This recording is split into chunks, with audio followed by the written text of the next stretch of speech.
El amor de la tierra enroscó sus raíces absorbentes en el corazón, bravío, la pasión del valor endureció el nervio en las crudezas de la vida semisalvaje. Y la voluntad del más fuerte, el carácter más tenaz y vigoroso, fue el prestigio de todas las voluntades, fue el tipo de todos los caracteres dominando con su acción y el encanto del éxito aquel conjunto de instintos y de pasiones, capaces de impulsar los ideales de la clase culta hacia el triunfo de señalados destinos, una vez que se expandieran soberbios en la vasta escena del drama revolucionario. Con esos amores locales tan necesarios a los hombres de los campos como el aire y la luz, con esos fanatismos de pago llenos, de indómita fiereza, había Artigas formado las huestes que en obstinada lucha arrastrados por la impulsión inicial de un movimiento poderoso, a la vez que por la violencia de sus propias propensiones, concurrieron eficazmente a derribar con el edificio de la costumbre.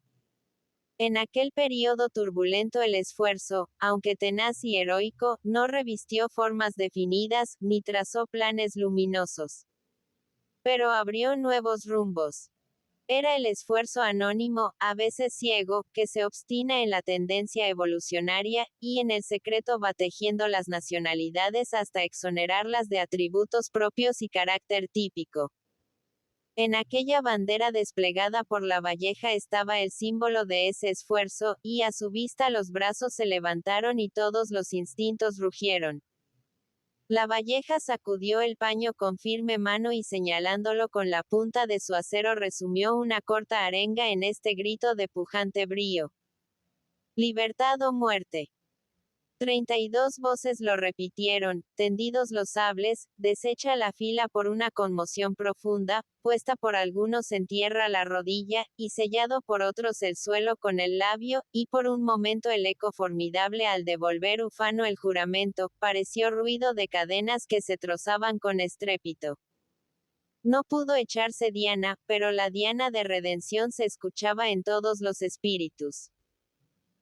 El sol nacía, y resurgía la vida, en el bosque estremecido por el marcial rumor, cual si en su espesura alentara la autonomía de los pagos y se agitasen las almas de aquellos fieros caudillos que todo lo sacrificaron a sus adustos y terribles amores. La cifra pues, de los invasores, no era para inspirar temor a un poder incontestable. Que llegara a aumentarse, era todavía un problema, aunque melenudos, carecían de la levadura de los gigantes bíblicos que con la honda o la quijada nivelaban en un momento las condiciones de la lucha. Como hemos dicho, el guarismo de los dominadores, teniendo solo en cuenta las tropas de guarnición en el país, incluidas las auxiliares de Rivera, y las que podían maniobrar en el acto desde la vieja línea divisoria, en donde vivaqueaban con sus armas en pabellón, sumaba 5.000 hombres próximamente. Este ejército, compuesto en su mayor parte de infantería y caballería de línea, estaba apoyado por una artillería de plaza y de campaña que contaba con 150 cañones. Secundábalo en las vías fluviales una armada de 7 buques, perfectamente equipadas, y prontos para la acción. Proporcionalmente, correspondían desde luego a cada invasor más de 150 soldados con 4 piezas de artillería. Proporcionalmente, correspondían desde luego a cada invasor más de 150 soldados con 4 piezas de artillería. La proporción no podía ser más aterradora, del lado de la tierra nativa. Después estaba el hondo canal del río, suficiente, a absorberse millares de hombres en la fuga desesperada. Y del linde opuesto las autoridades hostiles listas para apoderarle de los vencidos, en desagravio del vencedor. Aquellos hombres que dominaban tales perspectivas sin pueriles ofuscamientos creía de buena fe que ellos se convertirían en dorados horizontes de una mañana de gloria. El caso era hacer pie firme en el terreno. En las primeras horas buscaron refugio en el bosque, la guarida del patriotismo en aquellos tiempos crueles, de donde el patriotismo salía como hambrienta fiera para poner pavor a los campos. En el bosque aguardaron que Echevest y los hermanos Ortiz trajeran caballos de los alrededores. Ellos los buscaron por los más escondidos lugares. El matalote de un leñador en que los hermanos se montaron, uno sobre la cruz, otro sobre las ancas, sirvió de vehículo para la pesquisa. Echevest caminaba al frente fiado al vigor de sus piernas, escudriñando con ojos de vaqueano la espesura a lo largo de la costa. De la tropilla que Gómez se había visto obligado a dispersar días antes, dieron a altas horas con 10 caballos. Más tarde encontraron otros. El número completaba el de las exigencias, y se volvieron cuando asomaba el alba al escondrijo de sus compañeros. Ese día lo pasaron entre el ramaje esperando que el sol cayera. Ya avanzada la tarde, los invasores aderezaron sus caballos. Pusieron a grupas lo que sobraba del armamento y municiones de guerra. Y emprendieron la marcha con esta consigna de Lavalleja. Por razón alguna nadie se separó de las filas. Dirigíanse a la estancia de Belis, a inmediaciones de San Salvador, donde existía una guardia enemiga. Había que empezar por batir las guardias. Esta, sin embargo, alcanzaba casi a 100 hombres. Algunos montaraces de largas greñas, hoscos y callados, se incorporaron al grupo, que hacía su trayecto a trechos por el interior del bosque. Mandaba el destacamento de dragones a sorprender el comandante Julián Laguna, al servicio del imperio. Advertido formó en ala sobre la loma. El jefe de los invasores se detuvo, e invitó a conferenciar a su enemigo. Vino este y hablaron. Sin duda alguna las resistencias del invitado se hicieron pertinaces, porque el caudillo de la empresa, perdiendo la paciencia, llegó a exclamar de un modo brusco: «No entiendo de consejos. Ríndase, o lo cargo. Cargue, que hay hombre». Lavalleja revolvió el caballo hacia sus filas, y cargó, bandera al viento.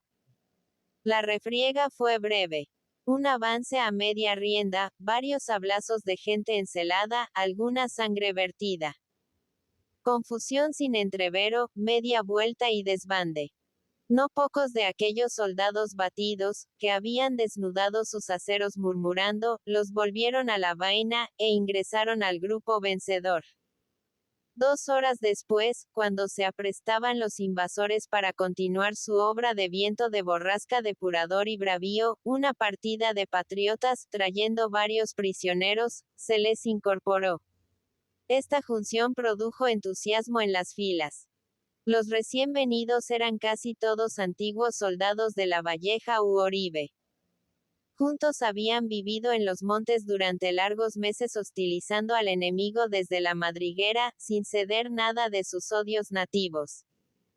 Ahora se presentaban sin tacha, soberbios, encelados, arrastrando un grupo de vencidos, en prueba de ardor varonil y de fibra guerrera.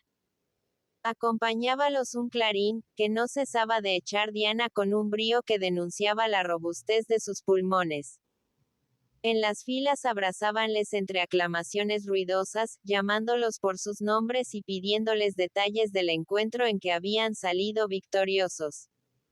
Uno de los nuevos campeones era el capitán Ismael Velarde, soldado de las primeras guerras, a quien Lavalleja conocía bien. Joven, esbelto de semblante de mujer y mirar duro, llevaba la lanza con aire de soberbia, acaso con el mismo que lo estimulara a empuñarla en su primera mocedad. Él era el que, enterado del pasaje de los 33 patriotas, había reunido algunos compañeros en las vertientes de Santa Lucía y arrojándose sobre un destacamento de caballería de línea brasileña, apostado en los campos de Robledo, matándole varios soldados y apoderándose del resto. La refriega había sido aún más fructífera. El éxito devolvió a la causa de los patriotas un buen número de nativos que se encontraban asediados en el monte, y otros prisioneros en las casas. Los cuales, rescatados, figuraban ahora en el grupo como números distinguidos. El teniente Cuaró, veterano de la torre, de atezada piel, miembros fornidos y pescuezo de toro, entraba en la cifra. También Ladislao Luna, antiguo alférez de Rivera en sus aventuras heroicas del año 17. Seguían luego algunos tapes de Soriano y mocetones ariscos de la Cuchilla de Marrincho que habían crecido en el torbellino de la lucha y en el debían desaparecer como tucos en noche de tormenta. Pero, entre todos, un voluntario atrajo las miradas por su aspecto y compostura. Era este un joven blanco y rubio, de ojos azules, cabellera blonda y rizada, alto, gallardo, de manos y de pies pequeños que llevaba la espada como un oficial correcto, el sombrero como un trovador y la espuela como un caballero. A pesar de la tostadura del sol y el viento, y del deterioro extremo de las ropas, Oribe lo reconoció apenas fijó en él la vista. Se llamaba Luis María Verón. En su mirada triste y su frente soñadora parecía reflejarse algo como las nostalgias de la tierra, y en el gesto altivo y adusto presentirse el vibrar de la fibra a impulsos de una sangre rica y generosa. Seguía a Verón como su sombra, un negro liberto con todos los aires de buena chanza, mozo, robusto, bien plantado y gran jinete, el chambergo sobre la oreja, bota a media pierna, una haba del aire en el ojal de la blusa y el trabuco cruzado a los riñones. Por último, un viejo sobresalía en el grupo.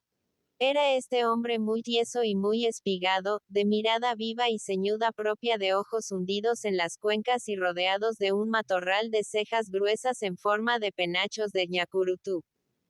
Tenía la nariz ganchuda y prominente en el vómer. El pelo, que había sido crespo y del que apenas quedaban algunos largos mechones, caía sobre los hombros a modo de capullos invertidos de cortadera. La barba enmarañada y recia, teñida en parte por el humo del tabaco, mostraba su punta retorcida hacia un costado por el uso del barboquejo. Llevaba sombrero de panza de burro, chapona de paño azul, chiripá de tela gruesa listada a bandas rojas, botas flamantes de cuero crudo y espuelas de hierro, cuyas ruedecillas hacían música gruñona con el freno y las coscojas. La daga que traía a la cintura tornábale por detrás un embuchado en la chapona. El poncho en rollo a las grupas, y una gran lanza con 4 medias lunas y banderola tricolor que blandía en la diestra, daban a este nuestro antiguo conocido don Anacleto todo el aire de un caudillo de pago que aún goza de la plenitud de su prestigio. Su caballo overo de cola recogida y crines retaseadas a cuchillo, en buenas carnes y regulares bríos, solía pararse para golpear con el casco el suelo, en cuya sazón, el viejo capataz le acercaba la espuela con cuidado y apretando las rodillas, como si se tratase de un redomón de más mañas que un matrero. Pasada la efusiva expansión de los primeros momentos, el valioso contingente entra a formar en el escuadrón de Oribe, quien nombra a Ismael Velarde capitán de la primera mitad con Cuaró de segundo, y a Luis María su ayudante secretario. Ladislao, con su grado de alférez, queda subordinado a aquel, haciendo revistar en filas a los tapes y mocetones montaraces. Adquirido así mayor nervio con gente de resolución y empresa, maciza en la marcha y en extremo hábil para manejarse, en el terreno, la reducida fuerza revolucionaria siente que se aumentan sus alientos y que crece en ella el espíritu de cuerpo que ha de llevarla unida y vigorosa de escaramuza en refriega y de combate en batalla, en una serie no interrumpida de brillantes jornadas. Se alza la bandera, y se grita: todo por la patria. La tierra pertenece a los valientes. Los jinetes se agitan fieros, rompen los clarines en marcial fanfarria que estremece el suelo del camino al paso de aquella caballería temeraria, en duelo con la suerte, que va a quebrar lanzas contra el dragón forrado en hierro de la conquista.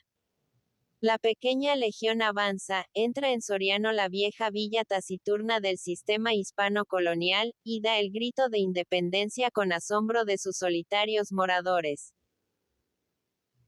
Algunos antiguos servidores, de Artigas, que allí dormitaban sobre el gran estero oscuro como soldados que han caído rendidos por el cansancio, oyeron el grito, y escucharon la lectura de una proclama en que se hablaba en nombre de la Unión Argentina, de la autonomía de la provincia como parte integrante de la República limítrofe y del auxilio que de ella vendría, toda vez que los orientales respondieran al llamado del patriotismo. La proclama nada decía de las primeras luchas, y mucho de una vida nueva. No preocupó la fórmula a aquellos antiguos servidores. Era sin duda una proclama como cualquiera otra. Que ayudasen no más los de la otra banda. Después el tiempo diría lo que del crecimiento y el choque de las pasiones y de los intereses resultase. Tras de ese encogimiento de hombros del estoicismo, los hombres se limitaron a este criterio concreto. Ante todo es preciso sacudirse el peso del yugo, y venga el socorro para ello de quien pueda más que Artigas. Y descolgaron sus sables mohosos, acudiendo al rumor de la batalla. La legión subió a 100. Y estos 100 marcharon hacia el arroyo del Perdido. En el trayecto, cae prisionero un vaqueano enemigo de nombre Juan Báez, que llevaba instrucciones escritas de Rivera para el mayor Calderón, jefe de los dragones.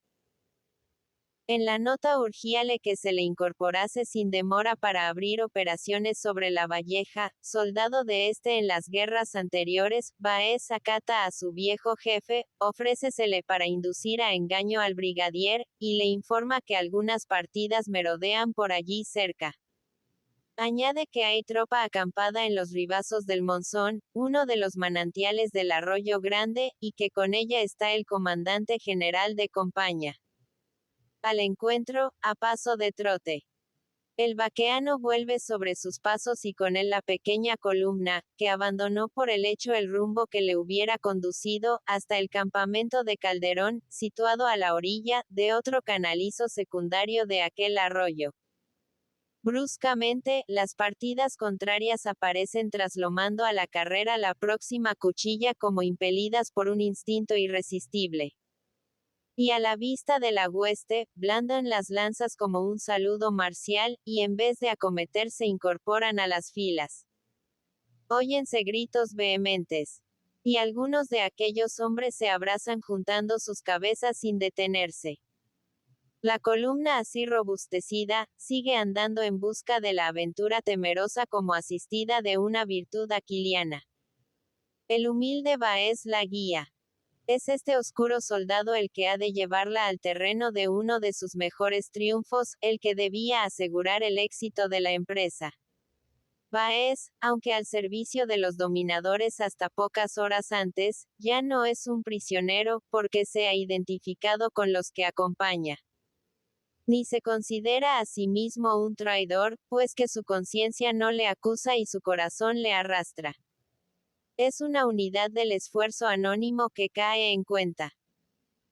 El vaqueano de la aventura que casualmente atravesado en su camino, se apasiona de la audacia, y se resuelve a separar aquella de su marcha ciega guiándola a favor de su arte por senderos desconocidos hasta precipitarla armada y potente sobre el enemigo más temible por ser aquel que podía detenerla en sus avances y romper el nervio de su acción.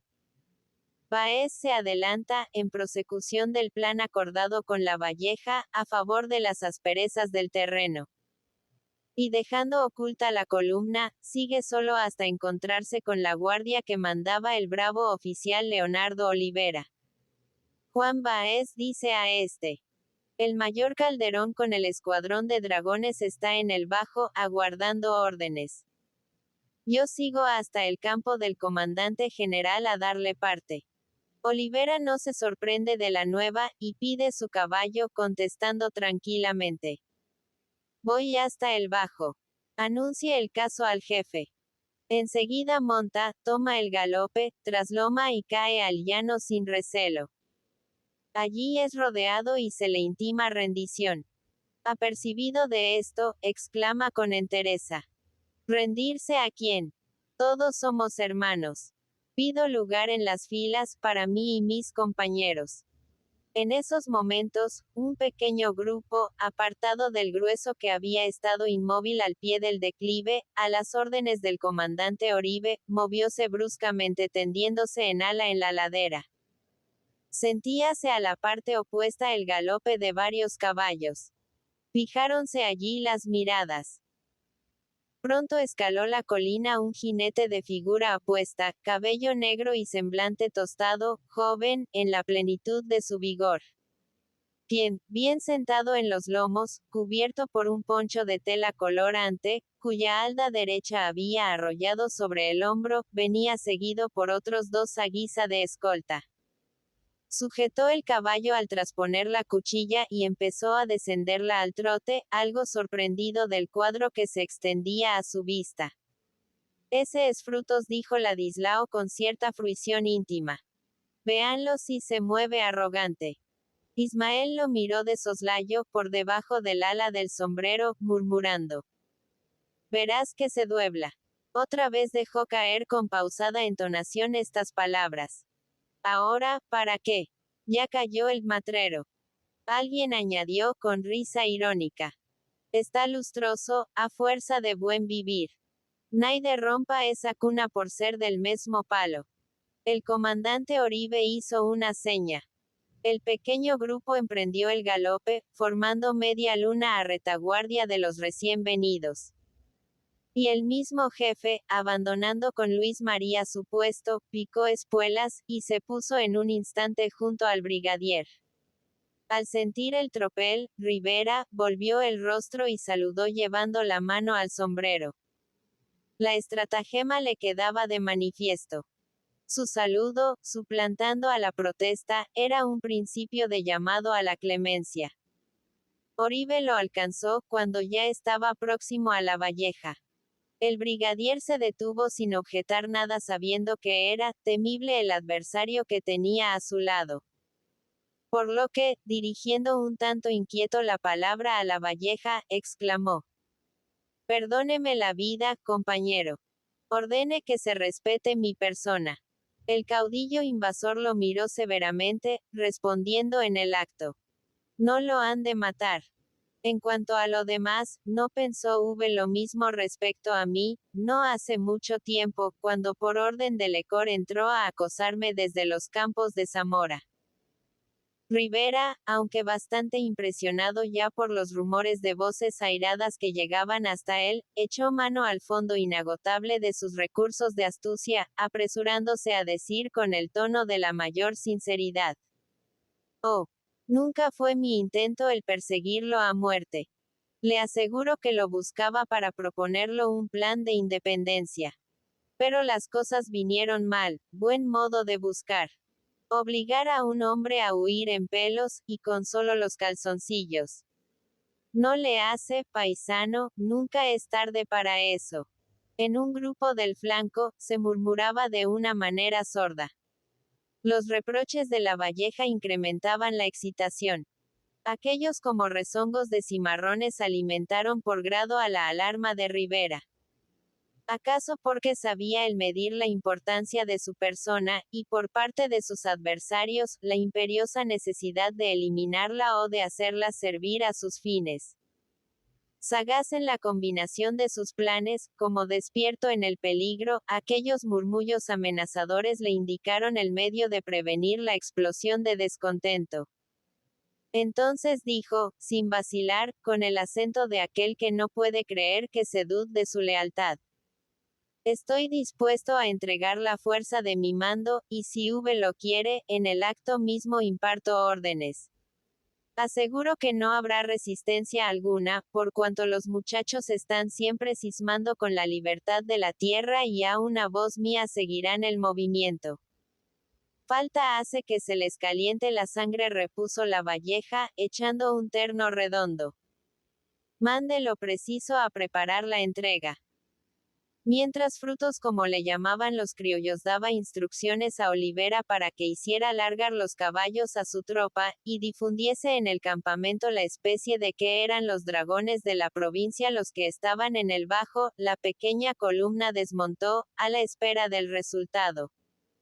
Al primer impulso rencoroso, habíase sucedido cierta satisfacción bulliciosa. Si el caudillo obraba de buena fe, la empresa iría adelante de un modo irresistible. Unos minutos después se ordenó montar. La Valleja dijo al cadete Spickerman: cuando estemos en medio del campamento, hágalo flamear alto para que la saluden todos. El cadete llevaba en la diestra un astil con funda de hule negro, y ocupaba el centro de los escalones. Estos avanzaron, al trote. Al encumbrarse en la colina, divisaron los fogones y a la fuerza que vivaqueaba confiada casi encima del ribazo. Los invasores penetraron en el campamento en formación, y una vez en el centro, el porta desplegó la bandera al grito de «Libertad o muerte». Punto. Esta gran voz, porque fue briosa y sonora, salió de labios de Luis María. Antes que el estupor visible en todos los semblantes se hubiese desvanecido, el capitán del primer escalón de Oribe puso espuelas a un redomón tostado y entrándose en las filas riveristas con gesto ceñudo, dijo imperioso: 2 pasos al frente, todo el que no sea oriental. Los brasileños que no revistaban en la fuerza obedecieron sin dilación, y depusieron las armas. Los demás fueron alistados en la tropa invasora. El clarín echó diana. Ahora se sentía en el núcleo un aliento poderoso de fe y de audacia que levantaba los corazones ante las realidades del éxito.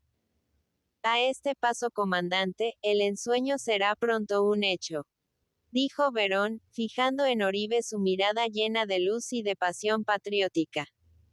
Tal vez, respondióle su jefe, con aire adusto. La obra empieza. Cuando concluya, sabe Dios si será completa. Demarcaremos con la espada la frontera.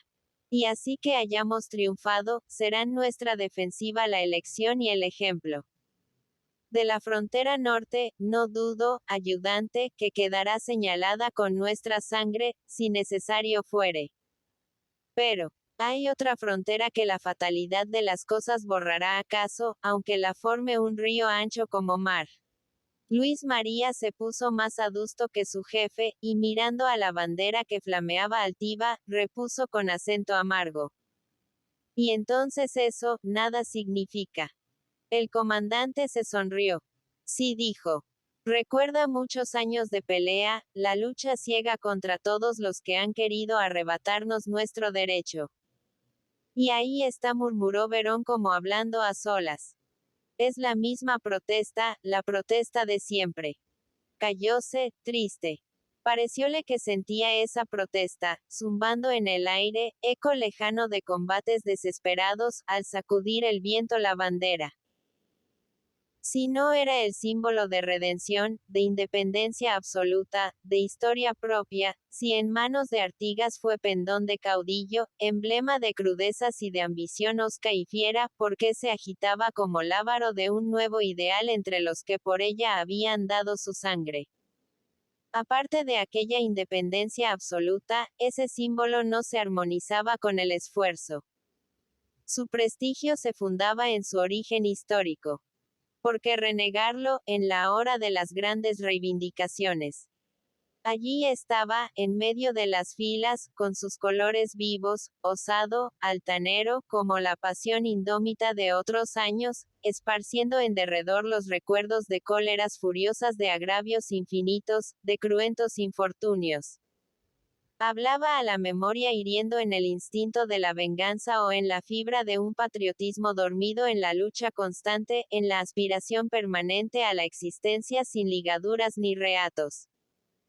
Con su tela se había empezado a tejer la nacionalidad, y ciertas nacionalidades se tejen al principio con crudezas de semi-barbarie, que son las que más resisten a la decadencia que corrompe y disuelve. Esa bandera se paseó en combates heroicos sin que la deshonrara la misma derrota. Ungiéronla con sangre a raudales en terribles entreveros. Consagráronla como signo de guerra a la absorción y a la hegemonía todas las soberbias de pago encarnadas en los hombres de valor. Y todas las energías locales se habían crecido y encelado bajo sus flotantes pliegues, formando con sus rabias y enconos, sus sacrificios y ejemplos como durísimas mallas en que debía embotarse el golpe de muerte al ideal de independencia. En prueba de esto estaba allí. Conocía otra bandera, el paisanaje belicoso. Esa era la que, a pesar de asoladoras guerras, hablaba a sus pasiones con la elocuencia de una arenga momentos antes de la carga, de un premio a sus afanes después de la victoria. Al pensar que no fuera ahora emblema de un poder propio, velaba el encanto del himno marcial de los clarines, a su sombra. Simbolizaría el sacrificio de los débiles en obsequio a la grandeza ajena, a la eterna tutela del más fuerte, al vil precio de la necesidad, como se decía en la época del embrión revolucionario. ¿De qué modo entenderían esto los hombres de corteza rústica, de pensamiento de niño y corazón de león? En medio de este hondo soliloquio, y alejado a Oribe, Luis María vio detenerse cerca a Cuaró, quien se puso a contemplar impasible la escena que se desenvolvía, a su frente. Una vez fijó sus ojos negros y relucientes en la bandera, dilatándosele las alas de la nariz cual si olfatease humo de pólvora, o se le agitara algún instinto adormecido en el fondo de la entraña. Verón, que lo observaba atentamente, díjole: «¿Te estás acordando, compañero?». El teniente parpadeó con fuerza hasta dar a sus pupilas un brillo luminoso, y alzando el brazo semidesnudo señaló la tricolor con un gesto de orgullo. En catalán estuvo asina, contestó, hasta tardecito, cuando la torre mandó que yo cargase con la escolta. La querían tomar, yo la defendí y me mataron la gente. A mí mismo me curtieron la lanza, pero desde que no morí, la bandera no cayó. Verás, hermano, que la salvamos mejor en esta pelea. Va a durar más que vos y que yo. Si eso fuera cierto, si sobreviviese lo que ella en el fondo simboliza. Exclamó con emoción el joven. ¿Qué importaría lo demás? Vi concluido el desarme de los brasileños, y hecho el alistamiento de los orientales, el jefe de la invasión y el comandante general de campaña se reunieron en un rancho de las inmediaciones, para hablar de asuntos relativos al hecho consumado. Se decía en el campamento que de esa conferencia, solicitada por el prisionero, debía resultar algo importante y decisivo. Bajo tan excelentes auspicios, y agigantadas las esperanzas del grupo con las adhesiones que se iban sucediendo, fue esa tarde cada vivac un concierto de voces de júbilo, cuya nota dominante, la de la patria libre, hacía palpitar de entusiasmo los pechos varoniles. Los tañidos de guitarras de trecho en trecho en los fogones acompañaban a cánticos llenos de unión profética. A las décimas del trovador de pago se unían las risas sonoras, las voces estruendosas, los gritos pujantes de barbudos colosos. Y en medio de este torbellino de ecos y palabras, de cantos y tañidos revueltos en una atmósfera plácida, radiante de luz, se alzaba el relincho poderoso de los redomones contagiados de la fiebre de pelea a modo de bocina de aquella música de centauros. Esto duró más de 2 horas. Bien luego, un rumor lisonjero recorrió los vivacs. La entrevista había terminado. Rivera adhería al movimiento compartiendo el mando con Lavalleja. Agregóse que Oribe ponía sello a este acuerdo renunciando por su parte al derecho que pudiera asistirle por razón de iniciativa, y subordinándose como antes a las decisiones del segundo. Momentos después de esta primera impresión, la noticia se confirma en la orden del día, y el regocijo se colma. Habíase cumplido una de las bases del pacto de los buenos, la del perdón de los hermanos extraviados. Cuando Lavalleja recorría al paso de su caballo el campamento, disponiendo lo necesario para la marcha, Luis María le oyó decir con sencilla expansión, dirigiéndose a Oribe, que caminaba a su lado: «Convenía a la causa un brigadeiro». A Verón le intrigó la frase. «En rigor, tenemos ahora 3 jefes», se dijo. Uno que se impone por el mando, un segundo que aspira a lo mismo por el prestigio, otro que en realidad impera por la superioridad moral. Los examinó en el pensamiento. Hizo análisis de antecedentes y aptitudes. Escarbó en el terreno del pasado, en busca de elementos de juicio.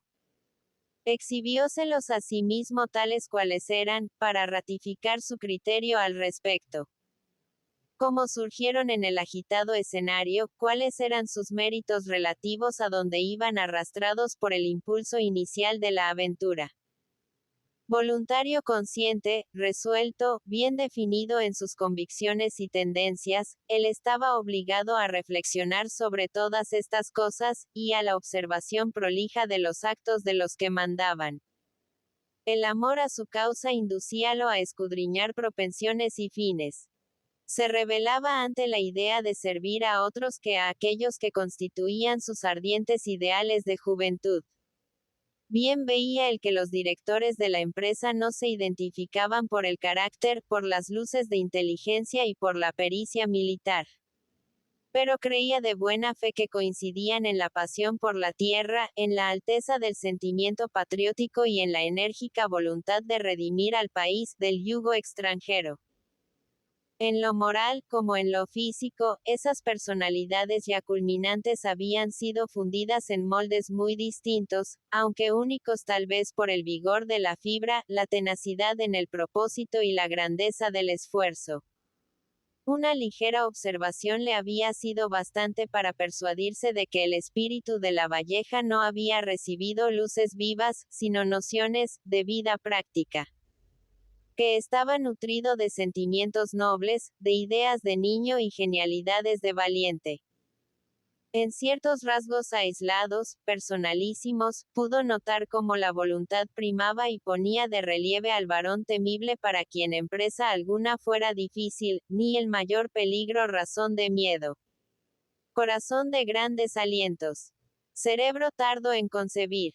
Criterio adverso al raciocinio frío y calculado.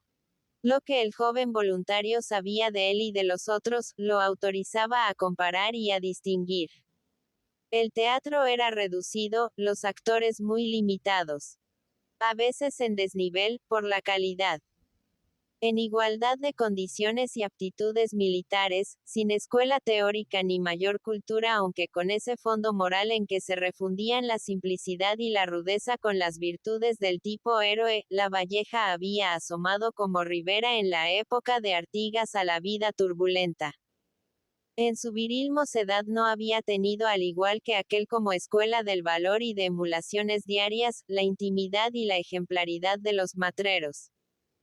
Avesados en la pelea sin cuartel. Honesto y trabajador, en cuanto se podía hacerlo en tiempos tan atrasados, la industria de transportes había sido su ocupación preferente. Vio carretas tiradas por bueyes en sus mejores años. Y en el manejo de la picana, no llegó a desmerecer ciertamente como hombre de bríos del paralelo con aquellos antiguos paladines que labraban la tierra o cuidaban rebaños o se ejercitaban desde niños con salsa negra. Con antecedentes tan humildes y tan sano corazón, guardaba así su rica naturaleza de hombre entero las cualidades necesarias para imponerse en la lucha por el denuedo, aunque en esa lucha se tratara de 1 contra 10. Y de ahí que su brazo fuera desde el primer momento temido y su voz la nota más vibrante en los entreveros gloriosos. Proezas admirables habían sido sus primeros pasos en la lucha y desde que alcanzara el grado de capitán, habíase crecido en amor propio y chocado con su igual el capitán Rivera. Fue esta una contienda entre la valentía del león y la astucia del zorro, que Artigas mismo no pudo nunca dar por concluida a pesar de sus buenos esfuerzos y que debía prolongarse con idénticos caracteres de acritud y de violencia en el espacio y en el tiempo. En cierto modo, el uno complementaba al otro, sin que jamás pudieran avenirse. La diferencia estaba en el fondo moral. Al contrario de Lavalleja, y también de Rivera, Manuel Oribe era un hombre de instrucción y preparación habituado al roce con otros de reconocida cultura y elevada categoría, del doble punto de vista social y político. Aparte de lo que traía desde la cuna, de sus antecedentes, de familia y de las nociones recogidas en buena escuela, alcanzó en la vida práctica todavía muy joven a formar su carácter y dar sello propio a su personalidad como número distinguido en la generación militante de aquellas épocas tumultuosas. Como Lavalleja era un varón de ímpetus, de arrojo imponderable, de celos embravecidos. Pero, no tenía su prestigio en las masas, ese prestigio que se forma en las intimidades de los instintos de las fierezas en las proezas del músculo contra hombres y alimañas y en la tolerancia de ciertos hechos licenciosos que aumentaban la pasión por el caudillo, y lo hacían dueño de voluntades y de vidas. Lavalleja era caudillo desde los tiempos de Artigas. Oribe había sido uno de los oficiales de infantería más reputados del primer campeón de nuestras luchas. Empero, no uno de los más consecuentes. De aquí esa su falta de prestigio en el medium nativo. La organización misma y disciplina de su arma, aunque para las tres era apto, estaban en pugna con la irregularidad manifiesta de las milicias de a caballo. Mandaba soldados sometidos al rigor de la regla. Lavalleja encabezaba grupos audaces que no conocían la represión severa. Identificado con la hueste, este último había seguido al archicaudillo cuando Oribe lo abandonó. Había peleado bravamente y aumentado su renombre, hasta que prisionero, fue a padecer por su causa en una de las fortalezas de Río Janeiro. El rey Juan VI había tenido para él frases de admiración. En cambio de la influencia sobre la hueste, así adquirida, Manuel Oribe era un soldado organizador, activo, dominante, maniobrista de aplomo en el terreno, versado en la estrategia, que había estudiado en los libros, y cuando era preciso, por la desigualdad en el número y en la calidad de los combatientes, acometedor e intrépido. Tenía sobre Lavalleja y sobre Rivera, además de la noción clara de la milicia y de la aplicación oportuna de las reglas, la ventaja del valor disciplinado. Sus pruebas, desde que entró a la vida de la acción, fueron siempre brillantes.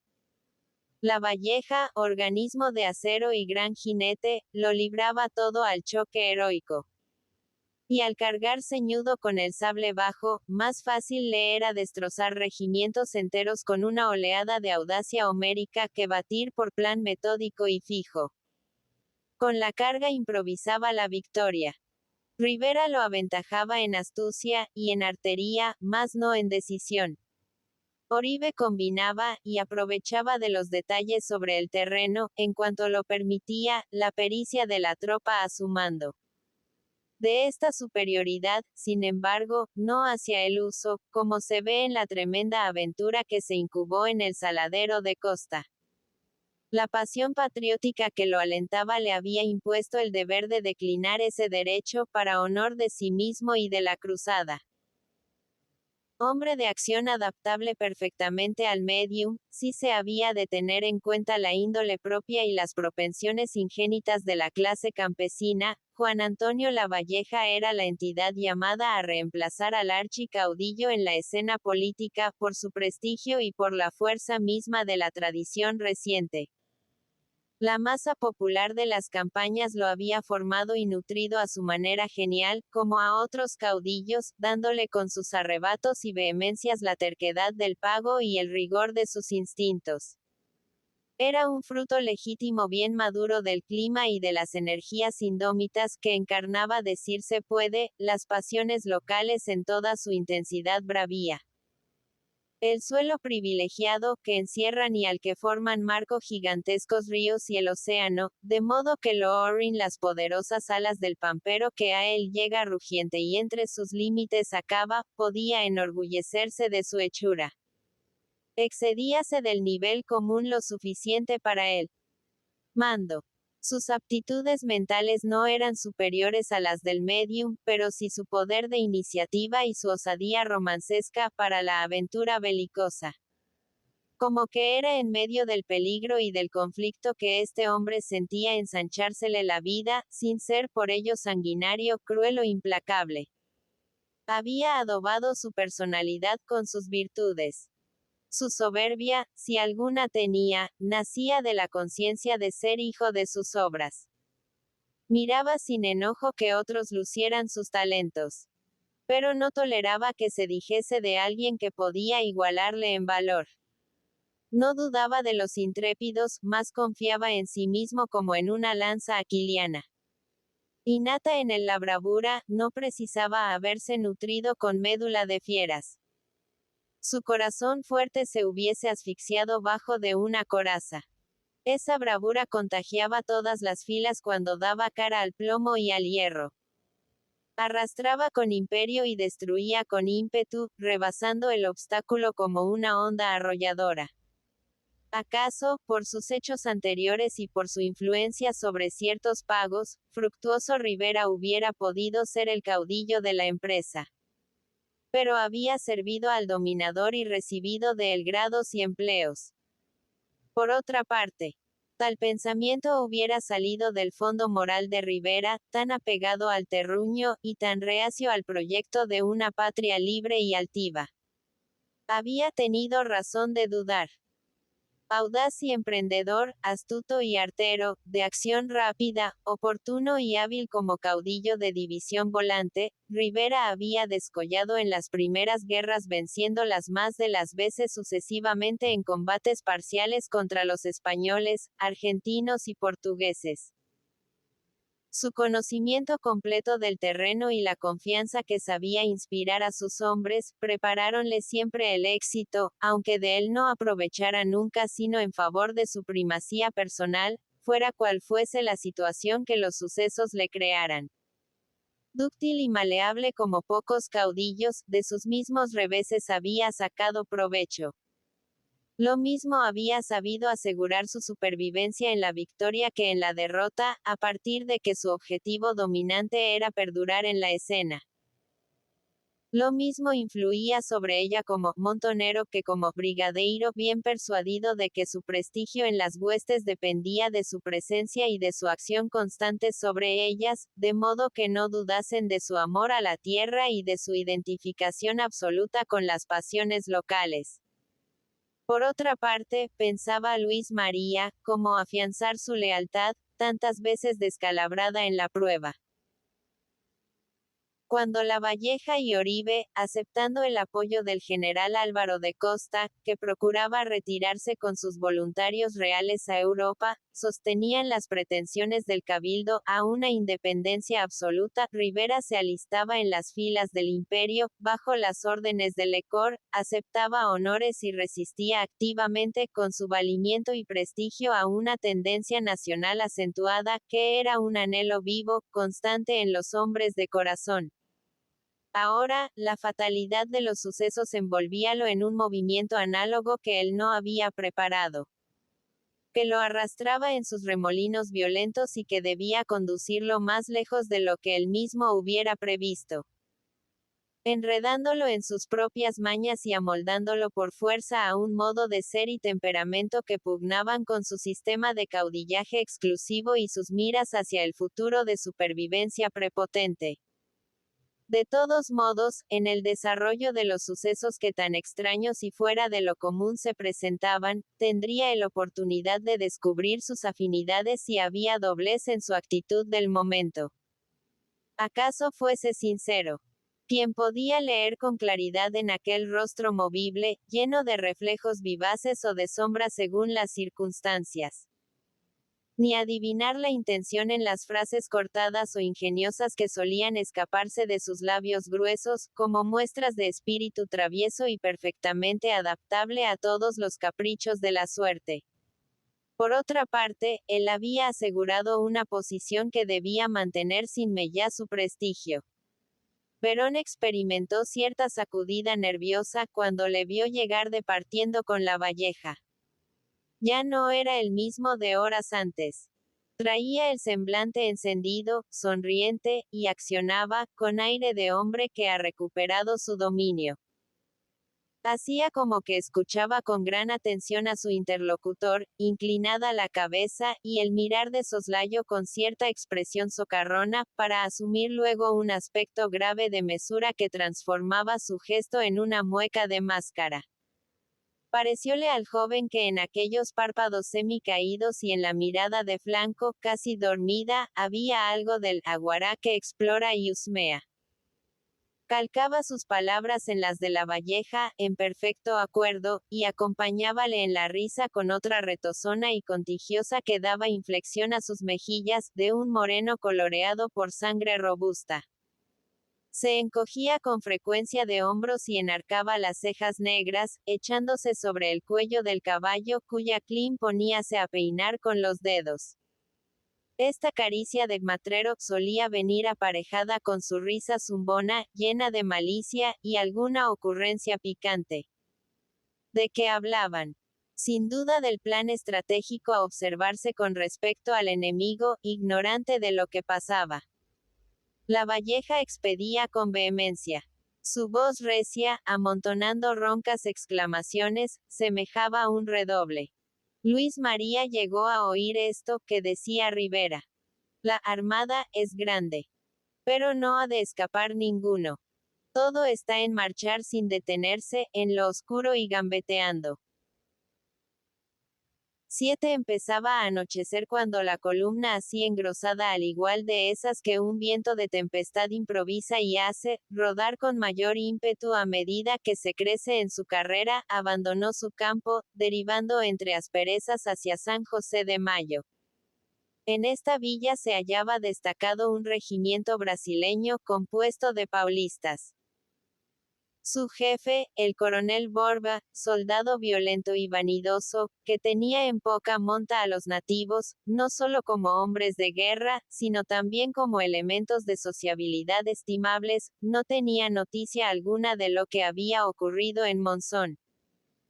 Por completo descuidado entre los halagos de la vida urbana, recibió una tarde una nota del comandante general de campaña, en la que se le ordenaba que sin pérdida de tiempo buscase con su regimiento la incorporación a las demás fuerzas en el Paso del Rey. El coronel Borba se apresuró a disponer la marcha, confiado en que, a poco de operar con el experto vaqueano y caudillo Frutos, no quedaría por aquella zona ni rastro de rebeldes. Estos se encontraron en el paso en las primeras horas del día, deteniéndose la fuerza de combate como a 200 metros al frente, en formación. Los prisioneros, que eran casi tantos como los combatientes, fueron relegados al flanco izquierdo con sus custodias. A la derecha, guardando distancia prudencial del vado, se colocaron varios jefes y oficiales con algunos ordenanzas. Como en otros puntos, ardía allí un buen fogón. El liberto Juca, asistente del brigadier, reparaba un grande asado de costillar ensartado en una baqueta, a la vez que el café en una regular caldera.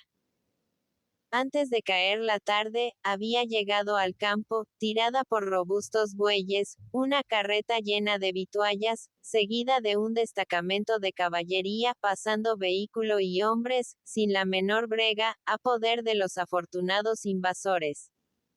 Poirot y el liberto Esteban, que se hallaban con sus ropas en jirones, echaron mano de 2 vestuarios. Ladislao se apoderó de un capote. Aunque con su vestimenta también en guiñapos, Ismael miró con desdén los uniformes de tropa portuga. Pero, en cambio, se hizo dueño de una trompa de bronce que traía la carreta colgando del timón, la que ciñó a los tientos de la cabezada de su lomillo. En esta operación le sorprendió Luis María, quien lo dijo sonriendo. También suelo soplar, capitán. A ocasiones contestó Ismael cuando quedó solo. Esta es compañera que defiende junto con lo que grita. Un toque aprendí y es el que más asusta. Ah, ya. Poirot parecía malhumorado, pues se le había dicho que no habría pelea, sino una sorpresa sin peligro. Acercóse a ellos Ladislao, echándose el capote a las espaldas, y con la vista hacia arriba, exclamó: Agua mansa viene, y a lo gallo hemos de quedar. La trampa que se arma va a apretar al finchado, en lo escuro, si es que el guapo no ventea de aquel costado y se alza con un bufido. La armada se achicó, repuso Ismael.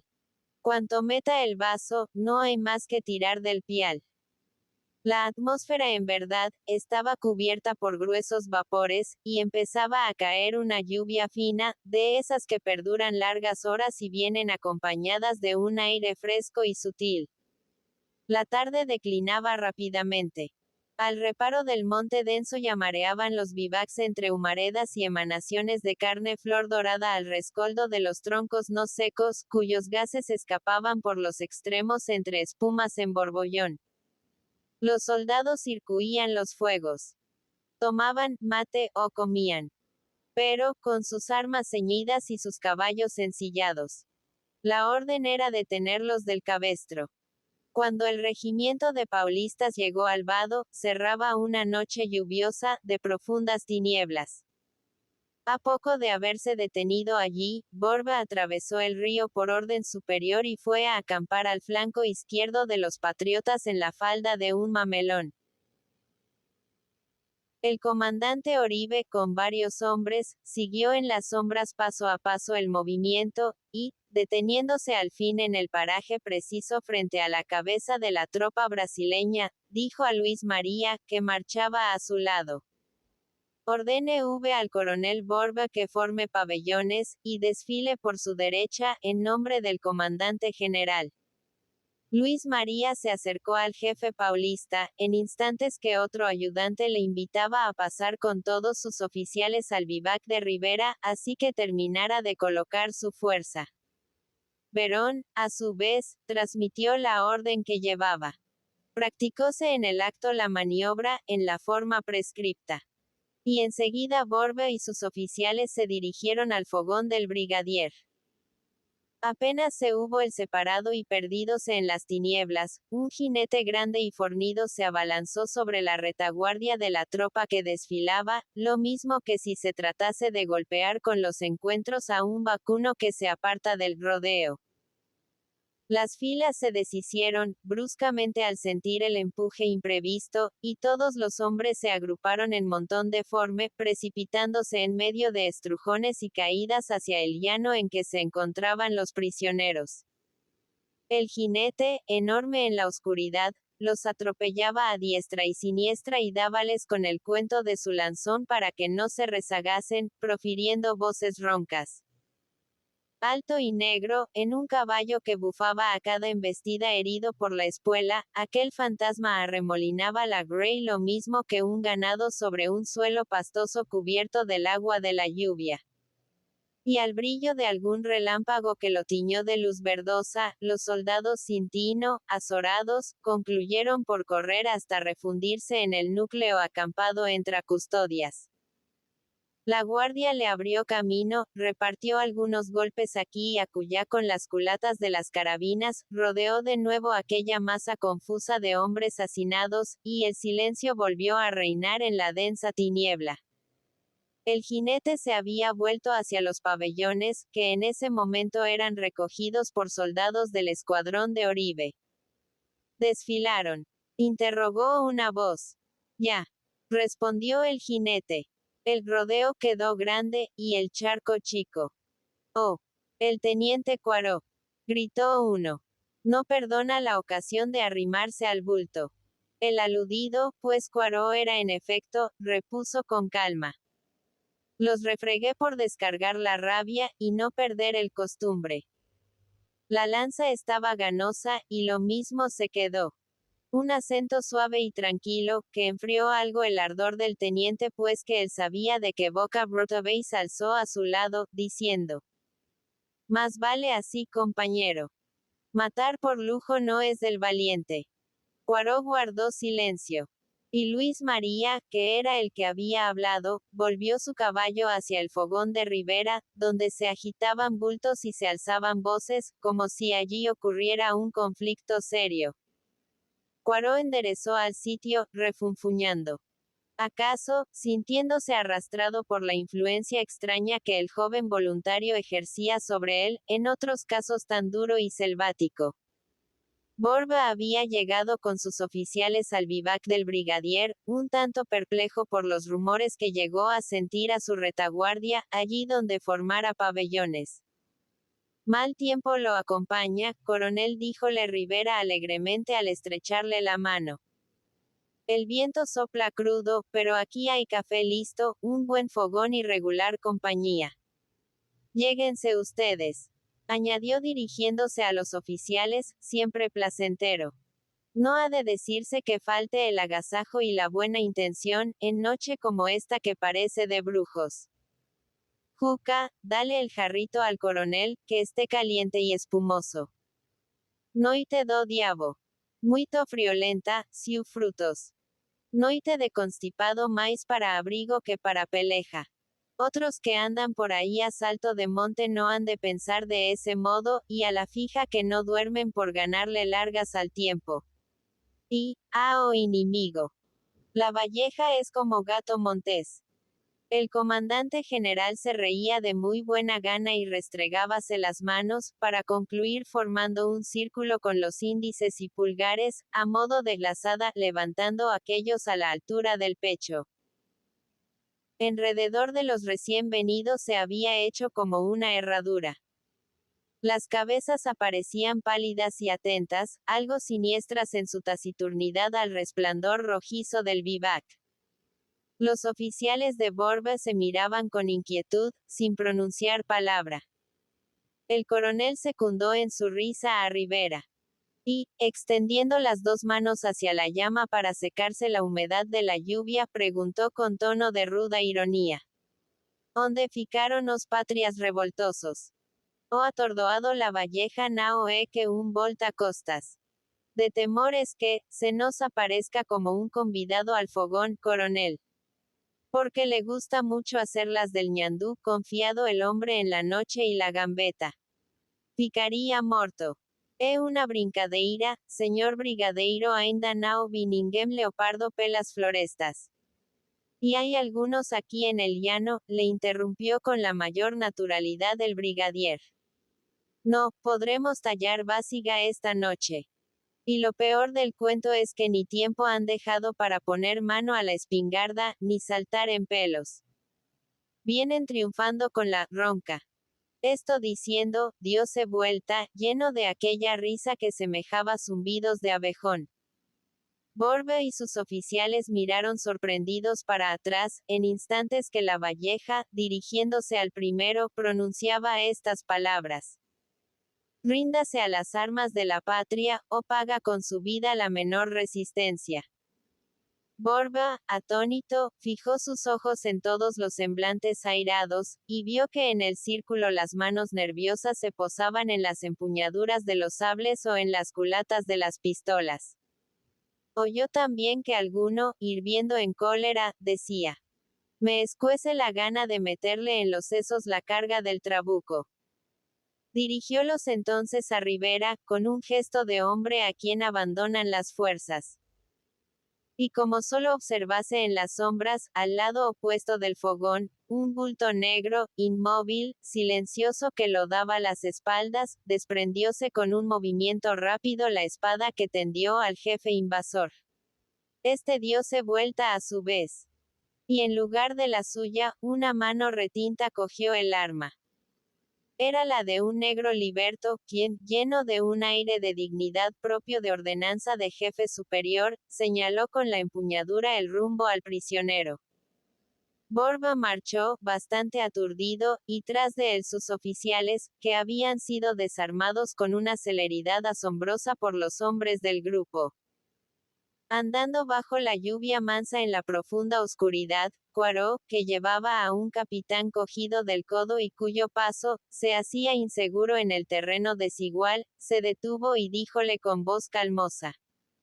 Mejor es que tires de las espuelas, y andás más lindo en el pantano. El capitán obedeció en el acto, y descalzóse sus rodajas de horcadura de bronce. Poirot se apresuró a cogerlas, calzándoselas a su vez muy despacio y sesudamente en sus botas de cuero de tigre. Cuando se reincorporó y siguió la marcha con su prisionero, sintióse tentado a llevarlo a un totoral que hacia el flanco había sirviendo de guirnalda a una laguna.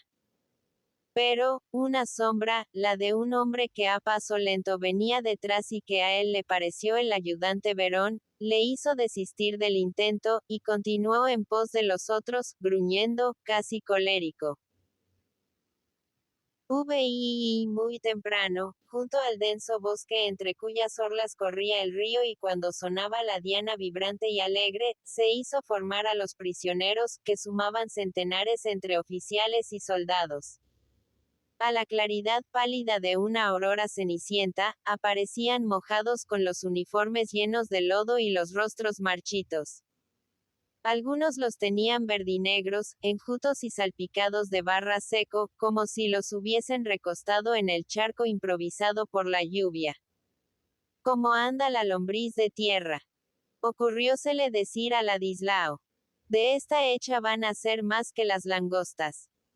Poirot, que los miraba con ojos torcidos, apoyado en su lanza enorme como picana de carreta, hizo una mueca expresiva, y extendiendo la mano libre hacia la falda de la colina que dominaba el lado opuesto del paso del rey, exclamó: «Mira. Ahí viene otra gente media avispa que anda maliciando. En cuanto Olfeiti, va a disparar».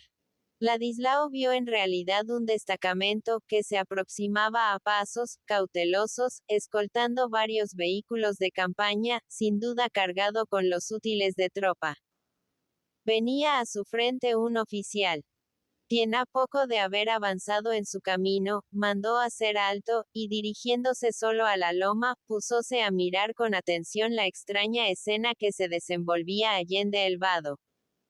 Rivera le enderezó sus anteojos por el abra que formaba el paso y cambió algunas palabras con la valleja.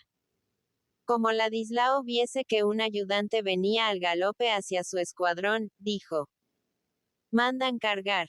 Poirot se irguió de súbito, pasó la palma de la diestra por la boca, frotóla en el mástil del lanzón, y repuso con viveza: «A esta mitad ha de ser amigo. Capitán Mael. Dicen cargar». Ismael estaba impasible con un pie en el estribo y los brazos sobre el recado cuando aproximándose el comandante Oribe, díjole: «Cruce el paso, capitán, con su mitad, y cargue esa fuerza que se encuentra quieta en la ladera. Pero, procure apoderarse de todos o de alancearlos en la fuga. Conviene que ninguno escape». Poirot dio un pequeño gruñido y apretó los dientes. Velarde se saltó de un alto en los lomos echando mano a su lanza, y dio una voz. Paso de trote. La mitad marchó en desfile, entró al agua, atravesaba el vado perdiéndose un momento en el cortinado del bosque, y reapareció bien pronto tendida en ala en la ladera opuesta. Sin aguardar un minuto, cargó en dispersión. El enemigo dio la espalda a toda rienda, después de disparar algunos tiros de carabinas, y en el desbande los más siguieron corriendo a lo largo de la línea del monte, mientras que un grupo pequeño se lanzó a la loma en la esperanza de ganar el llano. Un jinete que blandía una lanza con moarra en forma de culebra retorcida, salióles al encuentro de flanco, dando un bramido. Fue como un avance de fiera. A uno de los soldados lo alcanzó el bote, penetrándole la moarra por el costado izquierdo. La punta apareció por debajo de la tetilla, cimbróse el astil hasta crujir, y el jinete arrancado de los lomos, dio en el suelo de cabeza, que se dobló como una espiga bajo el peso del cuerpo con el sordo desplome de una res. La sangre manaba a borbotones. Viola Poirot humear, dilatando las fosas nasales como para recibir aquel vapor tibio. Su pupila llegó a adquirir la fijeza del ojo felino recogiéndosele las túnicas hasta descubrir toda la órbita. Gritó furibundo clavando las dos espuelas al redomón, y precipitóse sobre otro de los fugitivos, sin darle más tiempo que para arrojar su carabina y desnudar el sable. A vista del corvo en manos que temblaban al amagar un mandoble, subió de pronto la cólera del teniente. En vago el primer golpe, su lanza en el segundo buscó el blanco tan firme y certero, que rompiendo las dos manos que oprimían el sable, entró en el pecho arrojando de un envión a su enemigo. El reyuno de este, asustado, diole un par de coces, en el suelo, y arrancó a escape. Cuaró se revolvió rugiente tirando al pasar una nueva lanzada al caído empujándolo un trecho entre contorsiones y crepitante crujir de huesos. Y poniéndose a los alcances del último que quedaba, y que ya había descendido veloz al llano, le gritó en su idioma. Volta cara, mameluco. El soldado sujetó de golpe su caballo, y volvió en efecto su rostro anguloso de color lívido, de nariz chata y ojos saltados de las órbitas. Temblábale sin duda todo el cuerpo, porque sus espuelas hacían música de trémulos. Asimismo se echó a la cara con ambas manos la carabina e hizo fuego. El teniente se había tendido sobre el cuello de su redomón. Pero este ardid estuvo de más. Pues si bien chispeó el pedernal, el tiro falló. Cuaró llevóle el ataque con un alarido, y el soldado cayó al suelo con la lanza clavada en los riñones.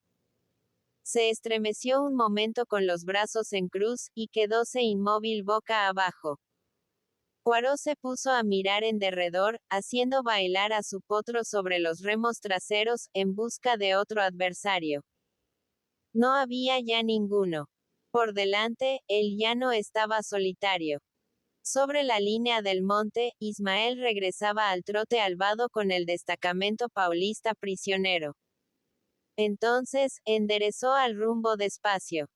Su redomón tenía las narices muy rojas y abiertas, el ojo despavorido bajo su copete de crin. Temblábale la piel lustrosa como si lo hubiesen azotado con un látigo de acero. Su jinete parecía haberse calmado de súbito. A la agitación terrible que lo había sacudido minutos antes, llegó a sucederse cierto sosiego, un aire de indiferencia y una expresión vaga en la mirada ya con sus párpados semicaídos. Arrastraba el lanzón sobre los pastos y llevaba la cabeza baja, sin preocuparse de limpiar la sangre que le cubría la mano derecha. Al pasar junto a los caídos, se cercioró si estaban bien muertos, dándoles un golpe con el cuento del arma. Movió la cabeza con un gesto grave y siguió su camino. Una vez en el campamento, dirigióse a su fogón, clavó en tierra la lanza y se apeó, diciendo a Esteban con una risilla alegre: «Empréstame el chifle para remojar un poco».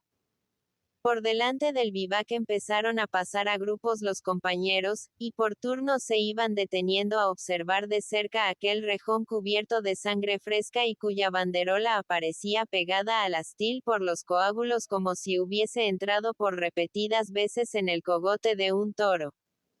«Lanza brava», dijo un viejo. «No parece sino que fuese el rabo de Mandinga por lo retorcida y culebreante».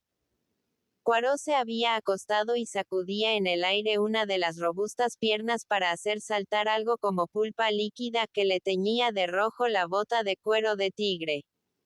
Una de aquellas gotas espesas salpicó lejos, adhiriéndose a la larga y curva nariz del viejo, que se había inclinado sobre un estribo para mirar mejor. Todos rompieron a reír estrepitosamente. El paisano, enderezándose con rapidez, limpióse la nariz con mucha parsimonia, y dijo, uniendo su risa a la algazara: «Juguen no más, con sangre. Que a la guelta de pocos años en ella nos hemos de ahogar a fuerza de estarla oliendo. Lindo el lunar, don Cleto. Una verruga portuguesa.